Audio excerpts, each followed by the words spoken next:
Bon, ma première étape déjà franchie. Un truc qui me foutait vraiment la trouille aussi pour ce départ vers cette île, c'était de trouver le lieu pour prendre le bateau. Ça, c'est quelque chose qui me stressait énormément. Moi, en voiture, voilà, je peux être à l'aise. Surtout que là, c'est un camion, il n'est pas à moi. C'est un camion, voilà, très précieux. Et du coup, sur Marseille, j'ai vécu 6 ans à Marseille. D'ailleurs, ça fait un petit pèlerinage, entre guillemets. Voilà, de revenir sur ces lieux, c'est très sympa. J'ai des souvenirs qui reviennent. J'y vivais quand j'avais 24, de mes 22 à mes 27 ans. Donc voilà, j'y avais vécu quelques années et donc je sais que la circulation peut être compliquée et des fois surtout trouver des lieux, et quand tu te trompes de voie, quand on arrive sur Marseille, il y a plein de voies rapides, plein de sorties, plein de ponts et ça... c'est vite un cauchemar. Et à l'époque où j'y habitais, il n'y avait pas de GPS et je faisais tout avec la carte. Le boulot que j'avais me demandait de partir dans les 2 régions, Languedoc-Roussillon et PACA, régulièrement faire des déplacements. Et je me souviens que je galérais à repérer les routes et tout ça. Bon, Marseille, une fois que je connaissais, ça allait, mais bon.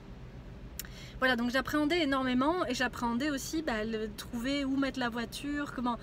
En fait, c'est hyper bien guidé, quoi. Franchement, je me suis pris la tête pour ces trucs-là, pour rien. Enfin, pris la tête, on va pas dire que ça m'a pris la tête des heures, hein, mais en tout cas, c'était un stress qui pouvait m'empêcher de faire le pas. J'ai beaucoup hésité à prendre mon billet, en fait, pour partir, quand j'ai su que j'avais le camion pendant 1 mois. Et en même temps, c'est la première destination qui m'est venue quand j'ai su ça. Je me dis, ah, mais je vais faire ça, j'en rêve depuis tellement longtemps. Je me dis, ah, bah, je vais y aller, c'est trop bon. Et puis, voilà, petit à petit, bah, oui, mais il y a ça, ouais, mais il y a ça, mais il y a ça, il y a ça, et toutes les peurs qui arrivaient, quoi. Et en fait, bah, voilà, grâce au GPS, moi j'ai l'outil Waze que j'utilise, mais absolument génial, quoi. Moi je mets la voix, le son actif quand j'arrive à Marseille, juste avant d'arriver à Marseille, et là ça te guide, mais c'est hyper précis, quoi. Franchement, il n'y a pas de... Moi j'ai éteint la musique, tout, pour être hyper concentrée. C'est tout un truc.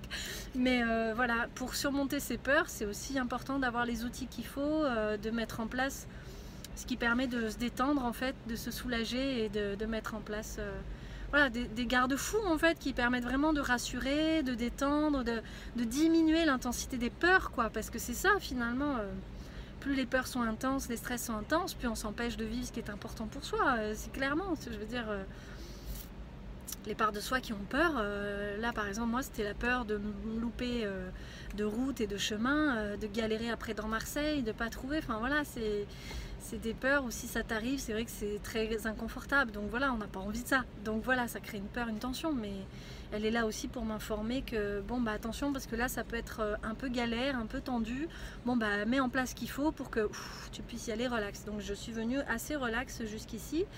Et ensuite, pour prendre le bateau, en fait, tu as plein de voies. Une fois que tu es au port, là, c'est porte 1 pour les départs de Marseille, et du coup porte 1, bah après tu as plein de voies, donc tu sais pas trop. Alors après tu as des gens voilà, qui sont là, qui te disent c'est par là franchement c'est les doigts dans le nez, quoi, en fait je prends vraiment la mesure que l'imaginaire, on projette des choses sur ce qu'on aimerait vivre qui ne sont pas la réalité, et ça c'est fou le nombre de trucs que je m'empêche parce que je projette un truc bien précis qui me fout la trouille, et en fait j'amplifie ce qui fait peur.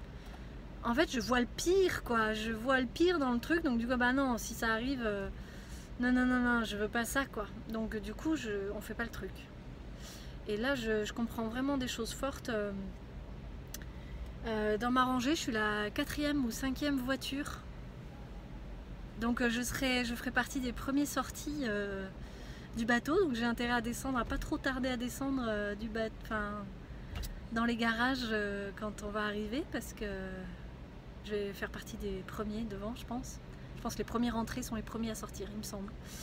Voilà, donc premier stress levé. Donc là là vous allez voir, hein, du coup je pense où je vais, je cache où je vais, parce que là normalement... Voilà. Et j'ai pris un billet, comme c'est toute une nuit, j'ai pris une cabine avec sanitaire privé. Je me suis fait plaisir. Là vraiment, je me fais plaisir. C'est énorme. Puis je suis touchée d'avoir les moyens de m'offrir ça. Franchement, c'est fou. Moi qui vivrais ça depuis très longtemps, je suis encore un peu... Ouais, je suis sur la fin là. Mais les rentrées d'argent pour l'instant me payent tous mes frais. Mais c'est génial, c'est franchement génial. Pas suffisamment pour un salaire fixe régulièrement et mensuel en fait pour l'instant, ce que je rentre, mais assez pour me faire des super beaux trucs. Donc c'est sympa de pouvoir aussi... c'est là où aussi on mesure que s'offrir les moyens de vivre ce qui nous fait vibrer, tout de suite c'est une autre énergie quoi. Franchement, là moi je sens que j'ai l'énergie qui est à fond, je vois que j'ai de la lumière dans les yeux, je me sens rayonnée, je me sens dans la plus belle énergie que je puisse avoir en fait. Enfin, je pense qu'elle peut être encore plus élevée mon énergie, mais vraiment c'est chouette de me voir et de me sentir comme ça en fait. C'est des cadeaux exceptionnels de s'offrir des choses qui nous mettent en joie à ce point. C'est vraiment un vrai investissement sur soi en fait. C'est investir sur soi, c'est croire en soi, c'est reconnaître qu'on a le droit à des cadeaux, des choses... là tout le monde vit leur rentrée, la majorité des gens vivent leur rentrée, là on est début septembre, tous les gens reprennent le boulot, leur projet, le rythme, leur entreprise, les rentrent de vacances. Moi j'ai bossé pendant l'été, pas mal, sur moi, beaucoup, mais aussi j'ai préparé les choses pour la rentrée. Et en fait je décale un peu le démarrage de mon activité que j'avais prévu là, pour me faire ce mois là tranquille. Et oui, sans scrupule, sans gêne, sans honte, au contraire avec beaucoup de fierté de voir que je suis pas le chemin de la masse en fait, de la majorité des gens, et je prends mon propre courant à moi et mon propre sens à moi, je m'accorde à mon propre rythme, je suis mes propres intuitions, mes désirs à moi, et si ça colle pas avec la norme sociale, avec ce que les autres font, vivent, ouais je suis pas au même rythme, mais je m'en fous. Aujourd'hui je m'en fous, pendant longtemps je m'en foutais pas du tout hein. Et je me voyais comme une tare, je me voyais comme quelqu'un qui ne s'intégrait pas, qui n'était pas capable de se créer une vie normale. Mon Dieu, quelle horreur, une vie normale! Mais j'aimerais pas en fait. J'aimerais pas avoir une vie normale. Un boulot, un crédit pour une maison et une voiture. Un mari dont je me lasse au bout de 10 ans. Non franchement, je vois beaucoup de gens autour de moi hein, qui vivent ce que j'aurais aimé vivre, comme fonder une famille, être en couple, être propriétaire de leur maison, tout ça. Mais ce qu'ils vivent et ce qu'ils sont ne m'inspire pas. Alors pourquoi j'aurais envie? C'est pas que je les juge, hein, pas du tout, ils font leur truc, ils s'éclatent, enfin voilà, ils font leur vie et ils font les choix qui sont les leurs, et beaucoup de respect pour ça. Mais juste, je me voyais observer, moi, mes proches, mon entourage, et vivre leur truc, et je réalisais que mais ça collait pas avec ce que moi j'ai envie de vibrer et de vivre en fait, mais pas du tout. Et donc du coup j'ai passé beaucoup de temps à m'en vouloir de ne pas m'intégrer dans cette façon de vivre et dans le fait de se créer des réalités comme ça là. Bon bien sûr j'adorerais être amoureuse, avoir un mari, fonder une famille, voilà, ça c'est un vrai désir que j'ai profond. Maintenant j'ai pas envie de le faire avec n'importe qui. À plusieurs reprises j'avais l'occasion d'avoir un enfant avec quelqu'un et qui était très amoureux. Mais moi je le sentais pas du tout, ça vibrait pas du tout. Alors j'ai compris par la suite qu'il y avait beaucoup de peur dans l'idée d'avoir un enfant, mais il y avait surtout aussi le fait que je savais que c'était pas la personne avec qui je voulais partager ça, parce qu'on partageait pas du tout les mêmes valeurs profondes. Enfin, les valeurs peuvent être différentes, mais il y a une façon de voir la vie qui a besoin d'être assez proche, notamment pour éduquer des enfants et pour choisir un mode de vie, etc. Et moi j'ai des désirs quand même assez... un peu hors circuit en fait, même beaucoup hors circuit. Donc j'ai des désirs comme ça qui sont forts, et je m'autorise aujourd'hui, je préfère être seule que d'être avec quelqu'un avec qui ça colle pas, ce qui a été le cas pendant plusieurs relations. Voilà, j'ai connu tellement de rencontres qui collaient pas et que je me suis forcée à vivre parce que ouais, c'est ça le couple. Et puis des gens m'ont dit mais Gentiane, mais c'est ça le couple. Ouais mais non. Non. Non, je veux oser désirer et exiger le meilleur pour moi, même en couple, même au niveau de la qualité de l'homme qui va partager ma vie. Mais je m'exige à moi aussi le fait de progresser, d'avancer, de me regarder, de prendre ma responsabilité sur mes émotions, sur ce que je vis, sur ce que je désire, sur mes besoins. Je commence à prendre en charge mes propres besoins et d'arrêter d'attendre que ça vienne de l'extérieur.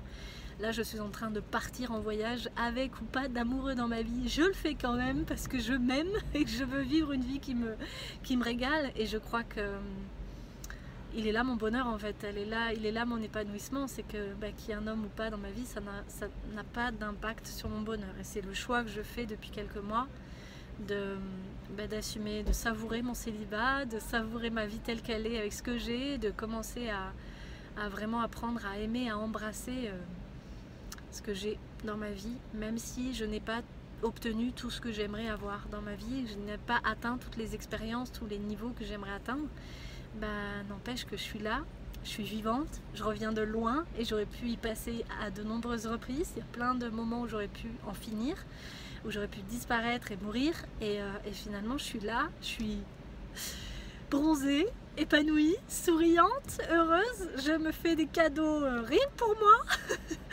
Et j'ose être seule et j'assume, et c'est pas toujours facile. Il y a des moments où je verse des larmes parce que je me décourage un peu, que j'aimerais partager ma vie avec quelqu'un bien sûr. Et il y a des moments c'est un sujet sensible, et il y a d'autres moments c'est un sujet ouais, mais je peux pas m'empêcher d'être heureuse parce qu'il n'y a pas d'homme dans ma vie. C'est moi qui en pâtis en premier de ce genre de perception, de ce genre d'émotion, de ce genre de regard là, et de jugement sur moi-même. Et ce que je ressens en fait, c'est que finalement nos difficultés, elles sont finalement, et les difficultés qui durent longtemps ou qui se répètent plusieurs fois dans nos vies, moi le sentiment, ce que j'ai l'impression d'avoir compris il y a peu de temps, alors j'attends de voir, d'observer encore, voir si ça se confirme ce que je ressens, mais j'ai le sentiment finalement que nos difficultés, elles sont là pour nous pousser à finalement à embrasser ce qu'on a, ce qu'on vit, et à cesser de juger notre condition actuelle pour que ça puisse ouvrir les portes de nouvelles conditions qui nous soient offertes en fait en tant qu'être humain. C'est-à-dire que moi par exemple je me jugeais comme étant pas capable de me faire aimer de quelqu'un en étant célibataire. Pendant longtemps je me sentais nulle, pas à la hauteur, je n'osais pas m'autoriser en fait à être dans une relation avec un homme de qualité, que j'estimais moi être de qualité. C'est toujours, ouais, dans toutes mes relations, c'est les hommes qui m'ont choisi, qui sont venus à moi, qui ont fait les premiers pas de séduction, et moi je me suis toujours laissée porter en me disant ah, on s'intéresse à moi, c'est cool, et du coup à m'ouvrir à ça parce que j'avais tellement peu d'estime et je me donnais tellement peu de valeur que la première personne qui m'accordait de l'intérêt, et j'avais beaucoup souffert aussi d'un papa qui m'avait méprisée, négligée, ignorée, pas considérée. Donc du coup, quand un homme me considérait, me regardait, avait une conversation et me montrait un désir de moi pour moi, je me disais ah ouais, passe pas à côté, hein. Au lieu de me dire est-ce que ça me fait vibrer, est-ce que c'est quelqu'un qui me plaît vraiment, est-ce que j'ai envie d'être avec cette personne, c'était pas du tout ce mécanisme qui se mettait en route pour moi. Donc maintenant je m'autorise en fait, je m'autorise à avoir une vie de qualité pour moi déjà, et qu'il y ait un homme ou pas dans ma vie, et que quand il y aura un homme, si je laisse entrer un homme dans ma vie, c'est pour vivre des choses avec quelqu'un de qualité, avec quelqu'un qui assume comme moi j'assume ma propre vie, ce que je traverse, tout ce que j'ai surmonté, je le prends en charge, et j'attends plus que ce soit les autres qui gèrent ou qui m'aident ou qui me sauvent en fait. Mais j'ai mis longtemps à sortir de ce mécanisme, longtemps. La dépendance affective, elle était là, et lourde et pesante et compliquée. Mais je me suis rendu compte que j'y étais plus à la dernière relation que j'ai eue, où encore une fois j'ai vu que c'était, je retombais dans un vieux schéma d'un profil de gars qui me correspond pas du tout, qui est pas du tout dans l'énergie et dans la beauté, dans la douceur, dans la tendresse que je cherche et dont j'ai besoin, que j'ai envie. Et en fait je réalisais que j'ai mis 3 jours à le réaliser et à quitter la relation.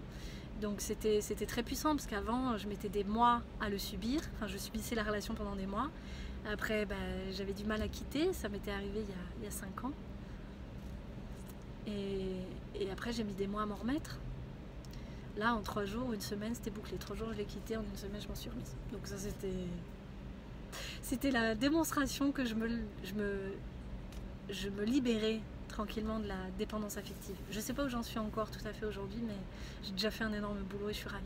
Voilà, donc je suis sur le point d'embarquer, prendre un bateau, de faire mon propre voyage, de gérer ma propre vie, de me faire mes propres délires rien que pour moi, mais et de voilà, de vivre le bonheur, de réaliser mes rêves. Et j'ai un beau teint, hein. J'ai un beau teint, je trouve, même s'il fait gris quand on est sous les tunnels là.